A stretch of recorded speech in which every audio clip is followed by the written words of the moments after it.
নমস্কার বন্ধুরা, welcome to my channel My Fortune Story. আশা করছি আপনারা সবাই ভালো আছেন। ফিরলাম নতুন ভিডিও নিয়ে। ভিডিওটি সম্পূর্ণ দেখার অনুরোধ রইল। আর ভিডিওটি দেখে যদি ভালো লেগে থাকে তাহলে প্লিজ একটা লাইক করে দেবেন। আর অবশ্যই চ্যানেলটি সাবস্ক্রাইব করে আমার পাশে থাকবেন। তাহলে চলুন ভিডিওটি কন্টিনিউ করি। আমি তো 11টার সময় ছেলেকে আনতে চলে যাই, তারপরে ওর 11:35-এ ছুটি হয়ে যায়। আর আমার কিন্তু একটু যেতে দেরি হয়, গাড়ি কাকুই ওকে রেখে দেয় আর কি। মানে ওর গাড়ি কাকুর কাছে কার্ড দেওয়া আছে, গাড়ি কাকু ওকে বার করে আর রেখে দেয়, কারণ গাড়ি আমাকে যে টাইমে নিয়ে যায় 12টার পর, তখনই আমাকে যেতে হয়। তারপরে ওখান থেকে আমি ওকে রিসিভ করি, আর যে গাড়িতে আর কি আমরা আসবো সেই গাড়িতে ওরা বসিয়ে দেয় আমাদের।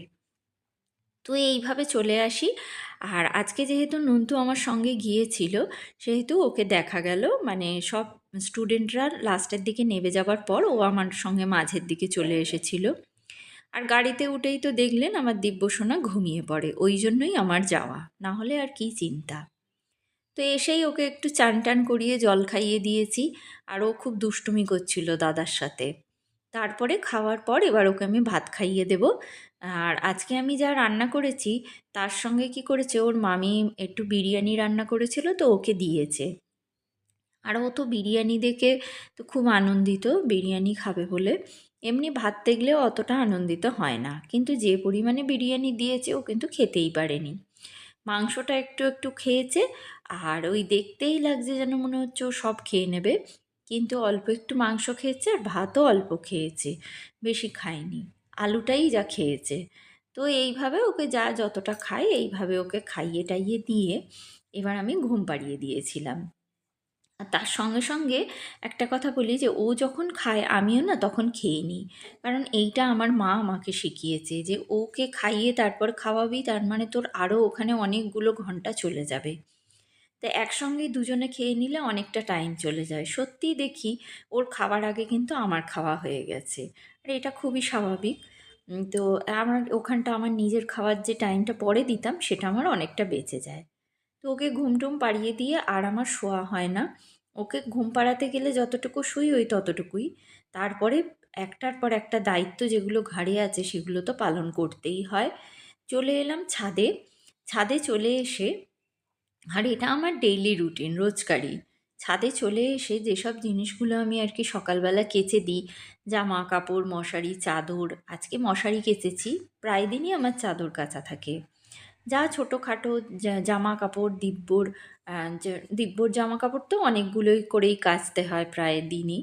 তো সব কিছুই আর কি ওইগুলো আমি বিকেলবেলা গিয়ে ওকে ঘুম পাড়িয়ে দেওয়ার পর আমি গিয়ে তুলে নিই। কারণ ও এলেই না খুব দুষ্টুমি করবে, ও উঠলে দুষ্টুমি করবে, আর ও যতক্ষণ ঘুমিয়ে থাকে ততক্ষণের মধ্যে আমার কাজগুলো সেরে নিলে আমি নিশ্চিন্তে সারতে পারি।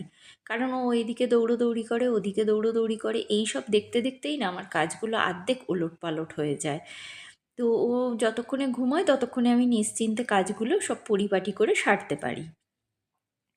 এইগুলো সেরে নেবার পর আমি একদম ছাদ থেকেই সমস্ত পাট করে আর নিচে নামাচ্ছি। নিচে গিয়ে শুধু যে জায়গায় যেটা রাখার রেখে দেবো।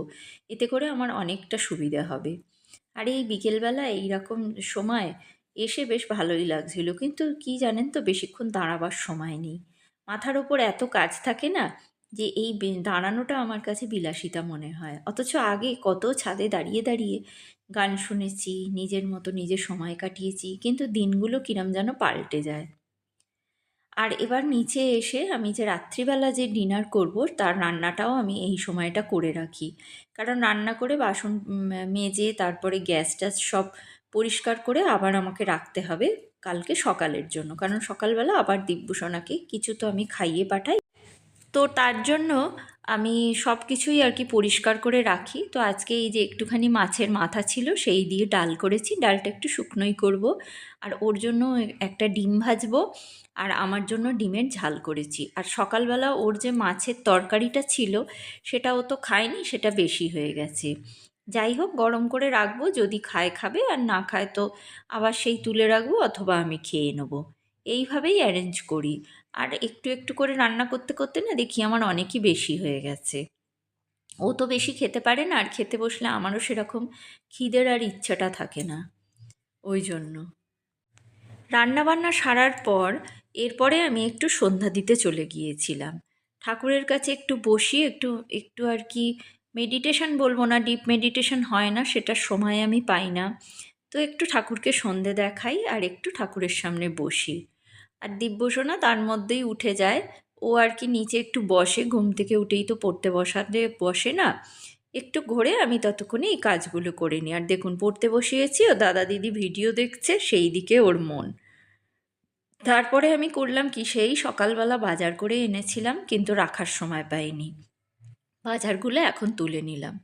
তুলে নিয়ে এসে এবার চলে এসেছি আমরা ডিনার করতে।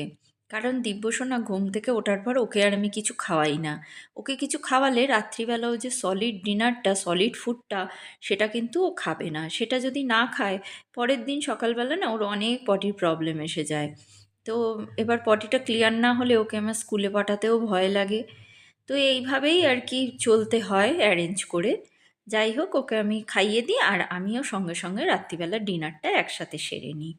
আরও রুটিও করেছিলাম, সেটা আর আমি দেখাইনি। আমার রুটি করি আর ওর ভাত সেই একই সঙ্গে, মানে ও আর কি রুটি খেতে চায় না বা খেলে একটু ওর প্রবলেম হয় বলে আমি খাওয়াইও না, ভাতই খাওয়াই। আর আমি রুটি খেয়ে নিই। একসাথে দুজনে ডিনার করবার পর আমি আর সময়টা নষ্ট করি না। আমি করি কি, ওকে তারপরে একটু পড়িয়ে নিই, যেটুকু ও আগে পড়ে। তারপরে যখন ডিনার করাবার পর ওকে পড়াতে বসাই, তখন রাতটা একটু হয়ে আসে, তো মানে একটু রাতের গভীরতা, 8টা বেজে যায়, রাতের গভীরতাটা এসে যায়, তখন না ও জানি না কেন আপনা আপনিই ভালোভাবে পড়তে বসে যায়। তো এবার ও নিজেই পড়তে বসে যাচ্ছে, পড়তে বসছে আর কি। বসে ও দেখুন মেকওয়ার্ডসগুলো ও ভালো মতোই করে নিতে পারে। আর যে যখন সন্ধেবেলা বসাই তখন ও দুষ্টুমি করে না, অথচ রাত্রিবেলায় ডিনারের পর ভালো মতো করে। তো এই অভ্যেসটাও কিন্তু খারাপ নয়। বাচ্চাদের রাত্রিবেলা খাওয়ার পর ঘুমোতে যাওয়ার আগে পড়া বা কোনো গল্পের বই, স্টোরি বুক পড়া, এটা কিন্তু খুব ভালো অভ্যেস। আর ও যে এই যে লেখে পড়ে, এটাও ভালো অভ্যেস। তো যাই হোক, আমি ওকে স্টোরি বুক পড়াই, কিন্তু সেটা আর আজকে দেখানো হলো না। ও যে লিখছে এটাই জাস্ট দেখালাম। তো এইভাবে ও লিখতে লিখতে ওর হয়ে যায়। তারপরে আমরা দুজনে লেখাপড়া করে নিই, আর সঙ্গে পুটুও বসে থাকে। ও বসে আছে। তো এইভাবে লেখাপড়া হয়ে যাওয়ার পর আমরা দুজনে মিলে ঘুমিয়ে পড়ি। আর এইভাবেই আমাদের এক একটা দিন কেটে যাচ্ছে খুব ভালোভাবে। তো ভিডিওটা আজ এই পর্যন্ত রাখলাম। ফিরবো নতুন ভিডিও নিয়ে। ততক্ষণের জন্য সবাই ভালো থাকবেন, সুস্থ থাকবেন। ভগবান সবার মঙ্গল করুন।